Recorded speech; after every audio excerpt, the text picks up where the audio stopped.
La dépression est une maladie nerveuse au cours de laquelle la personne qui en souffre a une perte de plaisir, des choses de la vie. C'est du moins cette définition aussi simple que nous pouvons avoir. Et davantage pour comprendre donc le processus de la dépression, nous recevons Dr John Jean-Louis. C'est donc notre invité. Il est neuropsychiatre. Docteur, merci de nous recevoir. Merci. Et merci de répondre à nos questions beaucoup plus. Ok, plaisir est pour moi. Avec vous, nous parlons de la dépression. C'est quoi la dépression? La dépression est une maladie nerveuse ou mentale, si on veut dire, parce que tout ça, c'est le cerveau qui régule, au cours de laquelle la personne présente une douleur morale. La douleur morale, si on imagine quelqu'un qui a perdu un être cher, c'est cette douleur-là que le dépressif a souvent. C'est-à-dire qu'il n'éprouve pas de plaisir, son visage est triste, son visage montre quelqu'un qui n'est même pas avec vous, et pendant cette maladie-là, la personne peut avoir perdu l'appétit, il a des troubles du sommeil, il est insomniaque, il a des idées noires, il pense que la vie, ça ne vaut pas la peine d'être vécue, vaut mieux qu'il meure, et peut-être qu'il parte même aussi avec les gens qui lui sont chers, parce que souvent, on peut arriver à ces extrêmes-là, qu'on ne meurt pas seul, on emporte tout le monde. Nous avons déjà vu des drames à Yaoundé où quelqu'un allait assassiner son épouse il est parti aussi lui-même. Ça, ce sont des cadres, des moments, ce sont des signes de dépression extrêmes par rapport à ce genre de choses. Vous allez me poser l'autre question, qu'est-ce qui cause la dépression? Effectivement, beaucoup de choses. Avant de savoir ce qui cause la dépression, est-ce qu'il y a une différence entre la dépression et le stress? Oui, c'est que la grande différence, c'est que le stress est une réaction normale de l'organisme par rapport à un certain nombre de situations. Par exemple, il y a un stress. Le stress peut être la rentrée scolaire des parents. Il faut essayer de préparer la rentrée pour tout le monde. Ce n'est pas toujours évident. Il y a les fins du mois difficiles. Il faut pouvoir payer sa maison. C'est aussi un stress. Il faut donner l'argent de poche aux enfants, à madame, pour pouvoir préparer un certain nombre de choses. Ce sont des situations de stress tout le temps. Ou bien quand l'enfant fait une forte fièvre, vous venez de rentrer à la maison et l'enfant commence à... Il faut essayer de réfléchir pour trouver les voies et des moyens pour pouvoir gérer une situation donnée. Ça, c'est ce qu'on appelle le stress et l'organisme doit pouvoir réagir de façon efficiente à ça.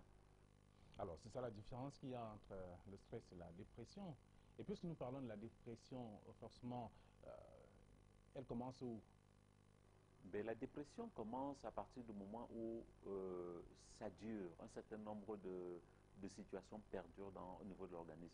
On va vous dire que quelqu'un est triste depuis au moins un certain nombre de temps, 2 semaines ou un mois, sauf si en cas de deuil, parce que lorsqu'il y a un deuil, c'est normal qu'on soit triste pendant un certain temps. Mais lorsque ça dépasse 3 mois à 6 mois, on commence à se poser des questions que non, ce sont des situations qui devraient pouvoir être gérées. Aussi, chez les personnes qui sont dépressives, vous allez voir que ces personnes ne se mélangent pas beaucoup aux autres. Elles sont souvent seules dans leur coin, elles ont leurs idées à eux, arrêtées. Malgré que les gens essayent de leur donner des conseils, ils ne les écoutent pas souvent. Ils sont à d'autres endroits, aux antipodes de la réaction. Ils ne sont plus dans le système de la vie, ils réfléchissent beaucoup plus à la mort que par rapport à la situation de vie. Et c'est tout le monde qui peut être victime de la dépression? Mais disons qu'il y a des situations qui peuvent conduire des personnes fragiles ou fragilisées à la dépression. Lorsque vous n'avez pas de salaire à la fin du mois, ce n'est pas toujours évident. Hein. Vous pouvez être amené à être déprimé parce que les gens ont des situations de famille qu'ils doivent pouvoir gérer. C'est pour ça que le plein emploi, c'est pour ça que lorsque tout le monde a son salaire à la fin du mois, ça peut amener, lorsque les gens aussi s'alimentent de façon normale, nous voyons les hordes de migrants. Lorsqu'il y a la guerre, ce sont des situations qui peuvent entraîner des dépressions. Lorsqu'il y a les grandes maladies, certaines maladies chroniques peuvent entraîner la dépression, comme les cancers, comme le VIH-Sida, peuvent entraîner des dépressions. La misère peut entraîner la dépression et certaines catastrophes naturelles. Vous allez voir, même les accidents de circulation, les hécatombes, là, ça entraîne aussi un certain nombre de dépressions. Les viols, les tortures peuvent entraîner ce genre de situation. C'est pour ça que la plupart des États bagarrent pour que ça ne se passe pas. Même le stress professionnel important peut entraîner une dépression. Docteur, dites-nous, est-ce que le fait, il est facile de savoir que telle personne, en ce moment, est déprimée? Mais disons que ça se voit déjà au niveau de l'entourage. Vous avez une personne qui était joviale, qui était gaie, commence à être triste. Parce que l'un des premiers signes, c'est souvent la tristesse. Euh, la personne ne fait plus ce qu'elle faisait avant. Elle peut même avoir un trouble du caractère. On voit ceci ça chez les enfants. C'est-à-dire que la personne commence à devenir très nerveuse, très distante, et commence à vous parler, avoir des idées, les idées noires. Lorsqu'il y a les idées de suicide, ça montre que la situation est assez grave, elle est préoccupante, il faut déjà commencer à consulter. On voit aussi, par exemple, on parlait des choses qui conduisent à la dépression, ce sont les échecs aux examens. On voit beaucoup d'enfants qui se suicident après avoir échoué un examen parce qu'ils ne tolèrent pas que lui, il ait pu échouer. Donc, il y a des situations comme ça qui entraînent une grande faiblesse chez l'individu et son esprit n'arrive pas à contenir ce stress aussi important. Alors, vous avez dit quelque part, en tout cas dans les coulisses tout à l'heure, que la dépression est classée comme la 4e mauvaise maladie dans le monde. Oui, disons que lorsqu'on classe les maladies dans le monde, on pense que la dépression, par exemple, aux États-Unis, c'est elle qui prend le plus grand budget. C'est-à-dire que par ordre d'importance, elle est la 4e par ordre d'importance. Et on voit même aussi au niveau des hôpitaux, les études ont montré que 20% des personnes qui entrent à l'hôpital présentent une dépression. Et que au cours de notre durée de vie, 25% de personnes peuvent être conduites à faire une dépression. Donc ce sont des chiffres qui sont reconnus. Donc les dépressions peuvent être acquises ou ça peut être même devenu de l'individu parce qu'il y a des familles où des gens dépriment facilement par rapport aux autres personnes. Est-ce que celui qui est déprimé, par exemple, a un caractère particulier, a une façon de vivre différente des autres? Comment est-ce que la personne peut être? Mais disons, c'est ce qu'on appelle la tristesse. La tristesse, vous voyez le visage qui n'est pas souriant, qui n'est pas jovial. Pendant que les autres sourient, lui, il est triste. Et on se pose des questions, mais qu'est-ce qui lui arrive? Il n'est plus jamais le même. Et ça entraîne aussi des troubles du caractère. Et même au niveau de la famille, ça se voit. Au niveau de... C'est la personne qui ne va plus à ses occupations. C'est la personne qui a présent des troubles de la libido, perte de l'appétit, a des problèmes de sexualité qui présentent même une impuissance sexuelle. Chez les femmes, ça va même jusqu'à la frigidité. Et elles peuvent même aussi devenir boulimiques. Donc on voit tous ces éléments-là qui sont en train. Je vous dis que l'élément le plus important souvent, ce sont les idées de suicide. Lorsque ça commence, les idées noires, lorsque quelqu'un commence à présenter ça, il faut vraiment consulter le plus rapidement possible. Parce que si quelqu'un met ça en pratique, on risque de perdre la personne parce que lorsqu'on commence avec ces idées, on peut aller jusqu'au bout et mettre sa menace à exécution. Est-ce qu'il peut être violent aussi? Mais disons qu'il y a des dépressions où on peut être violent. Ce sont des dépressions qui sont souvent associées à des maladies mentales. Docteur, nous allons marquer l'unique pause de ce programme, celle qui nous permet de donner la parole à l'homme de la rue et comprendre un peu l'attitude que pense l'homme de la rue sur, ou tout au moins en rapport avec la dépression. La question a été posée et juste après, vous allez davantage nous donner des explications sur le sujet. La dépression, c'est quoi? C'est la question à l'homme de la rue. La dépression, c'est quand on n'a pas le moral, c'est quand on n'est pas en bon point. Quand on réfléchit, on a des problèmes. Pour moi, c'est ça la dépression. On ne se sent pas bien. Je pense que la dépression, c'est lorsque on est stressé, surchargé. Et là, ça crée peut-être, je ne sais pas quoi, ça déstabilise, ça te démoralise. Du coup, tu n'as plus le moral et tu es un peu affaibli. Le stress, en fait, pour moi, c'est le stress. Des problèmes, des soucis. La dépression, c'est une situation dans laquelle un individu ressent comme une certaine anxiété, une certaine angoisse. Des moments de baisse d'énergie où on n'a pas trop le moral. C'est comme ça généralement que la dépression se manifeste.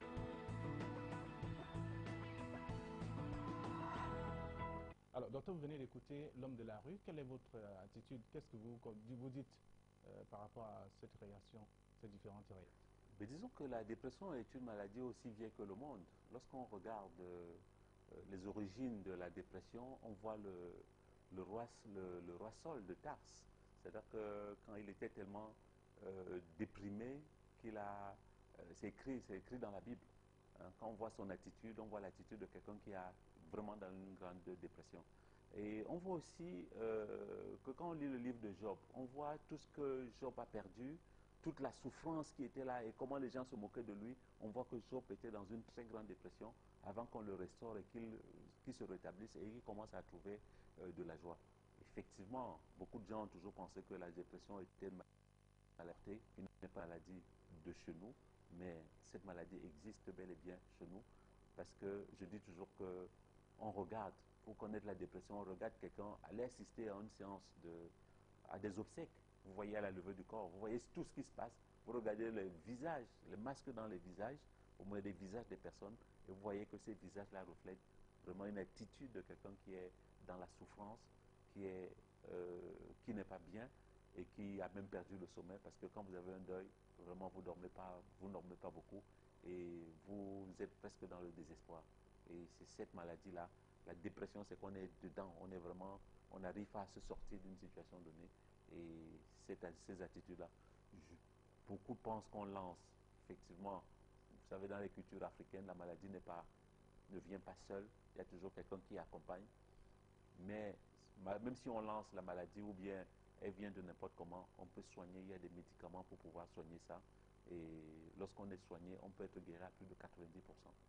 Vous avez écouté certains qui disent que c'est lorsqu'on n'a pas pu obtenir ce qu'on veut, lorsqu'on n'a pas pu avoir ce qu'on recherche depuis, on finit par déprimer.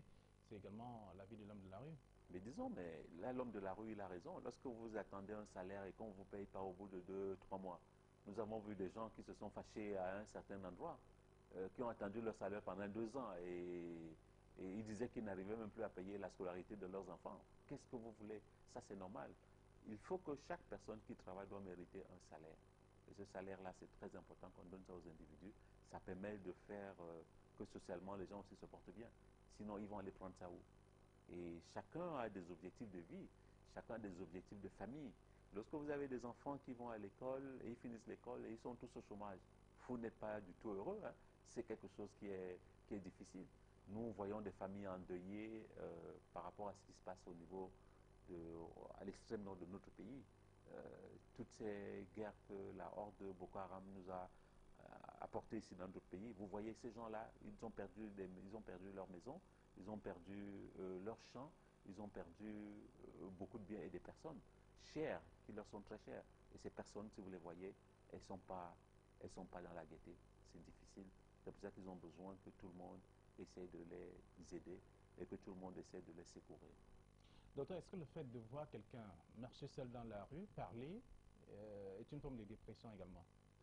Mais disons ça peut être une forme de dépression, ça montre quand même qu'il y a une souffrance. Lorsqu'on parle seul, ça veut dire qu'on n'a même plus de retenue pour pouvoir essayer de faire. Mais souvent, c'est souvent des formes de maladies mentales, parce que dans les maladies mentales, dans les psychoses, ce sont les psychoses qui amènent à ce genre de situation. Or, la dépression n'est pas souvent une psychose. Elle peut conduire à une psychose? Mais disons que il y a des dépressions avec des éléments psychotiques et qui peuvent amener à ces situations. C'est-à-dire quoi? Mais la psychose, c'est la personne qui entend des voix, les voix qui lui donnent des ordres, et la personne qui les entend va causer avec ces voix qui lui sont intérieures. Donc c'est ce qu'on appelle, que l'homme vulgairement appelle la folie. Et les cas, vous rencontrez très souvent? Mais disons vous qui qu'il y êtes a... le spécialiste? Oui, disons qu'au Cameroun, on a toutes les variantes des maladies qu'on retrouve au Cameroun. Dans les hôpitaux, ces personnes se font soigner, se font suivre. Et ça, je vous le confirme. Je rappelle à nos téléspectateurs que nous parlons de la dépression et vous êtes neuropsychiatre. C'est-à-dire quoi? Quel est votre rôle en tant que neuropsychiatre? Mais disons que le rôle du soignant, bon, c'est un neuropsychiatre, un médecin spécialiste. C'est-à-dire que tu as fait au moins tes 10 années d'études pour être spécialiste à ce niveau. Et nous sommes spécialistes du cerveau et nous regardons, lorsque quelqu'un vient avec des symptômes, c'est-à-dire des signes de souffrance, nous essayons de mettre ça dans le cadre des maladies qu'on nous a appris et essayer de trouver À partir du moment où on a posé un diagnostic, on essaie de trouver des médicaments, des remèdes ou des façons de faire qui peuvent aider à atténuer la souffrance chez cette personne-là et à faire en sorte qu'elle s'en sorte et qu'elle puisse vaquer à ses occupations. Parce que la plupart des maladies, des troubles neurologiques ou des troubles mentaux entraînent une désinsertion de la société, font en sorte que les personnes ne partent même plus à l'école. Parce que l'une des conséquences de la dépression, c'est que les gens ne vont même plus au travail.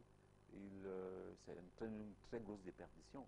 C'est l'une des maladies qui, sur le plan professionnel, entraîne énormément des journées, des pertes entières des journées de travail, hein, dont le stress professionnel qui conduit à ce genre de choses. Donc il faut essayer d'amener les personnes à avoir une très bonne hygiène de vie, parce que les recommandations qu'on donne souvent aux personnes: boire moins d'alcool, faire une activité sportive, manger normalement et dormir à des heures, à des bonnes heures. Il ne faut pas toujours aller passer la nuit dehors. Et aller faire ses prières, et je pense que éviter d'aller dans des endroits bruyants où il y a beaucoup d'histoires. Et je pense que si quelqu'un a une bonne hygiène de vie et un bon cadre de travail, ça peut améliorer un certain nombre de situations. Et que quand on a des difficultés, il faut en parler dans son entourage. Un bon cadre familial, un bon entourage aide aussi. Alors, pour dire que la dépression est une maladie du cerveau? Oui, la dépression est une maladie du cerveau, c'est une maladie guérissable. C'est une maladie dont on ne doit pas avoir peur. C'est une maladie que lorsqu'on souffre, il faut essayer de s'ouvrir au sien. Souvent parce que lorsque quelqu'un est dans ce cadre de maladie, son propre organisme n'a pas réussi à trouver des solutions. Et il faut, lorsque tu n'arrives pas à trouver des solutions par toi-même, d'autres personnes peuvent t'aider et te conduire. Les gens ne doivent pas avoir peur. Ce n'est pas la sorcellerie. C'est une maladie connue. C'est une maladie organique. Il y a une organicité. Parce que la plupart du temps, les spécialistes pensent que c'est une maladie qui, au niveau des neurones, des neuromédiateurs, ils en manquent un certain nombre qu'on appelle, ce sont des substances chimiques, la sérotonine qui dérangerait, qui manquerait au niveau du cerveau. Et on donne des médicaments pour essayer de combler cette substance-là et qui font que les neurones fonctionnent de façon merveilleuse. Docteur, parlez-nous un peu d'une journée. Quelle est la journée d'une personne dépressive ou déprimée? C'est comme ça que ça se dit. Alors, comment est-ce que la personne fonctionne? Est-ce qu'elle a une attitude particulière? Je l'ai posé déjà comme question, mais maintenant, je pense qu'il faut davantage comprendre un peu le fonctionnement de la personne pour pouvoir amener ceux qui nous regardent et ceux qui nous suivent en ce moment à comprendre un peu si leur état actuel est semblable à l'état de quelqu'un qui est déprimé. La journée d'une personne déprimée est très difficile. Parce que, figurez-vous, c'est une personne qui va se réveiller à 2 heures du matin et qui va commencer à ressasser, à ruminer toutes les choses de la journée, de tout ce qui s'est passé. Et son cerveau ne garde que des choses qui sont négatives. Il ne voit rien de positif. Lorsque le matin arrive, il est déjà fatigué. Il n'a même plus envie de travailler. Prendre son petit déjeuner devient difficile. C'est vraiment difficile. Sortir même du lit devient très, très difficile. Donc, il a la fatigue matinale parce qu'il a peu dormi. Il est hyposomniaque. Il a ce qu'on appelle l'insomnie matinale où il se réveille très tôt et le matin, il est déjà fatigué. Donc, chaque chose qu'il peut faire, il a ce qu'on appelle une fatigabilité. Une petite activité comme ça entraîne une très grosse lassitude, une très grosse fatigue. Et il se pose des questions, pourquoi il doit même faire un certain nombre de choses. Voilà une personne qui a peu dormi et qui est fatiguée à longueur de temps, à longueur de journée. Alors que les gens pensent qu'il est tout le temps couché, il ne fait rien. Mais il faut dire que lui, il est couché, mais il n'a même pas envie de se lever. Il ne dort même pas, même quand il a les yeux fermés. C'est une journée difficile pour cette personne-là. Et les médicaments qu'on donne, ce sont des substances stimulantes qui peuvent essayer d'améliorer son état. Docteur, à quel moment la situation devient critique, elle devient grave, compliquée? Disons que la dépression nous gêne souvent par rapport à ses conséquences. Je vous ai dit, la plupart du temps, la plupart des gens qui se suicident souvent sont des dépressifs. Les 2 tiers des personnes qui se suicident sont des dépressifs. C'est l'une des grosses conséquences, le suicide. C'est pour ça qu'il faut soigner cette maladie-là. Et je vous ai dit que 90% des personnes, plus de 90%, avec les substances chimiques qu'on leur donne, peuvent trouver la guérison. Et justement, on parle de guérison. La prise en charge se fait en combien de temps pour quelqu'un qui souffre de la dépression? Disons qu'une dépression, le minimum du traitement avec des antidépresseurs, c'est 6 mois. 6 mois, 1 an, on est guéri de cette dépression. Pourquoi est-ce qu'on soigne pendant longtemps? On soigne pendant longtemps pour éviter les récidives. Parce qu'au bout de 15 jours, 10 jours, la personne est déjà bien. Mais si on arrête le traitement, la personne va récidiver. La maladie va revenir. Il y a des gens qui ont déjà des fragilités individuelles. Il y a des gens aussi qui ont des fragilités par rapport à la société. Et qu'est-ce qu'il faut concrètement pour associer tout ça et trouver la santé pour celui qui a été victime de la dépression? Oui, c'est pour ça qu'on disait tout à l'heure qu'il faut lutter contre les facteurs de stress. On peut lutter contre les facteurs de stress de façon individuelle. On peut aussi lutter contre les facteurs de stress de façon sociale. C'est pour ça que vous voyez que dans notre société, l'État essaie de mettre de l'ordre dans un certain nombre de choses. Essayer de faire en sorte que tout le monde, qu'il y ait la sécurité. Parce que dans les endroits de guerre, ce n'est pas vous et moi qui allons faire, c'est l'État qui essaie de gérer ce genre de situation pour que les populations se sentent rassurées en guerre et qu'il y ait le plein emploi dans notre société et que les gens s'alimentent de façon normale et qu'il y ait la santé et la sécurité pour tous. Docteur, nous allons sortir de ce programme dans un instant. Le temps pour vous de résumer en quelques secondes ce que c'est la dépression et comment est-ce que peut vivre celui qui est déprimé et comment sortir de cette situation. En quelques secondes. Oui, en quelques secondes, on va dire que la dépression est une maladie nerveuse au cours de laquelle la personne présente une souffrance, une douleur morale. Elle n'est pas que physique et souvent peut avoir un certain nombre de choses qu'il va ressentir, peut somatiser, parce que nous les Africains, nous somatisons énormément. On a mal au cou, on ne dort pas bien, on présente des troubles de la libido, on a perdu son appétit et surtout le maître symptôme, on a des idées noires, on a des envies de se suicider.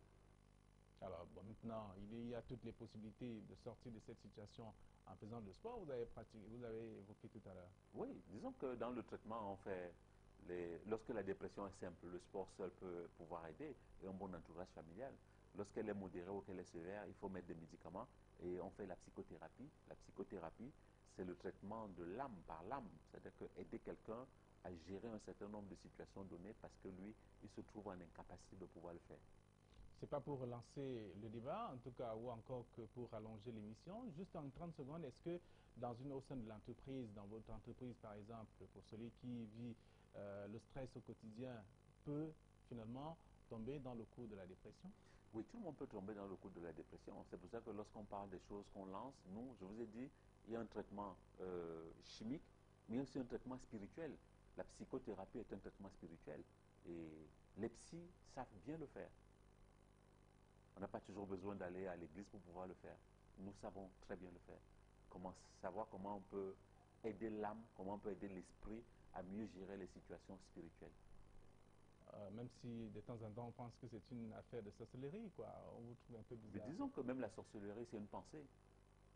La sorcellerie est une pensée. Mais tous les psys ont eu des formations pour pouvoir soigner l'esprit. Et l'esprit humain se retrouve dans le cerveau humain. Et Freud a travaillé énormément dans l'esprit, qui est l'inventeur de la psychothérapie. Psychothérapie, c'est-à-dire que c'est le traitement de l'âme par l'âme ou de l'esprit par l'esprit. Il y a des techniques pour pouvoir gérer ce genre de situation. Docteur, je rappelle que vous êtes docteur John Jean-Louis et que vous êtes neuropsychiatre. Merci d'avoir répondu à nos questions, tout en pensant que les téléspectateurs ont eu ce qu'ils attendaient, comme d'habitude, avec tous les spécialistes que nous recevons dans le cadre de Actu Santé. C'est à moi de vous remercier et de saluer les téléspectateurs en leur demandant d'essayer d'être un peu par rapport à certains manquements, parce que ce n'est pas dans le cadre d'une émission qu'on peut tout expliquer, mais si quelqu'un pense qu'il n'a pas bien compris quelque chose, il peut toujours se rapprocher de vous ou se rapprocher de nous pour qu'on continue cette discussion qui va aider les populations camerounaises qui en ont le plus grand besoin. Merci, docteur. Merci. Merci à vous également, chers téléspectateurs. Comme vous le savez, la prochaine émission, c'est sur Equinox. Au revoir.